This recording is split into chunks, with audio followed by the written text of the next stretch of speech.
నెయ్యి కొనుగోలులో పారదర్శకత పెంచాలని తిరుమల తిరుపతి దేవస్థానం నిర్ణయించింది. శ్రీనివాసుడి లడ్డూ ప్రసాదం తయారీ కోసం వినియోగించే ఆవు నెయ్యి కొనుగోలు ప్రక్రియలో టీటీడీ ధర్మకర్తల మండలి విప్లవాత్మక సంస్కరణలు తీసుకొచ్చింది. లడ్డూ నాణ్యత, స్వచ్ఛత విషయంలో భక్తుల నమ్మకాన్ని నిలబెట్టేలా పారదర్శకతకు పెద్దపీట వేస్తూ కొత్త విధానాన్ని అమల్లోకి తీసుకొచ్చింది. 2024కి ముందు శ్రీవారి లడ్డూ ప్రసాదం నాణ్యత, రుచిపై భక్తుల్లో అనుమానాలు వ్యక్తమయ్యాయి. అనేక విమర్శలు వచ్చాయి. ఇలాంటి అనుమానాలు, విమర్శలకు తావు లేకుండా కఠిన నిబంధనలను ప్రవేశపెట్టింది. రవాణా సమయంలో నెయ్యి నాణ్యత దెబ్బతినకుండా సేకరణ పరిధిని గతంలో ఉన్న 1500 కిలోమీటర్ల దూరం నుంచి 800 కిలోమీటర్లకు తగ్గించారు.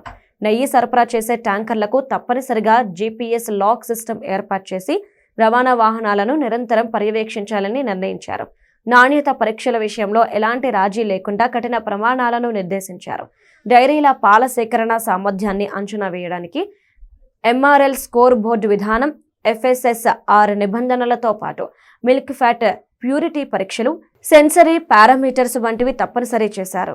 నెయ్యి సరఫరాలో ఒకే సంస్థ గుత్తాధిపత్యం చెలాయించే అవకాశం లేకుండా 2024-25 సంవత్సరంలో 65 లక్షల కిలోల నెయ్యి సేకరణకు 7 విడతలుగా టెండర్లు నిర్వహించారు. టెండర్ల ప్రక్రియలో 7 ప్రముఖ డైరీలు పాల్గొనగా 4 సంస్థలకు ఆర్డర్లు దక్కాయి. కర్ణాటక మిల్క్ ఫెడరేషన్ కి చెందిన నందిని డైరీ 4 టెండర్లు దక్కించుకోగా, mother dairy 2, Indapur dairy 2, Sangam dairy 1 tender దక్కించుకున్నాయి. Premier agri dairy, Kolhapur dairy, Govind milk సంస్థలు టెండర్ల ప్రక్రియలో పాల్గొన్నా ఒక్క ఆర్డర్ కూడా దక్కలేదు. టీటీడీకి అవసరమైన మొత్తం నెయ్యిని సరఫరా చేసే సామర్థ్యం లేదని నందిని డైరీ తెలియజేయడంతోనే టెండర్ల ప్రక్రియ నిర్వహించింది. ఇతర ప్రముఖ డైరీలకు అవకాశం కల్పించినట్లు టీటీడీ బోర్డు చైర్మన్ వివరించారు.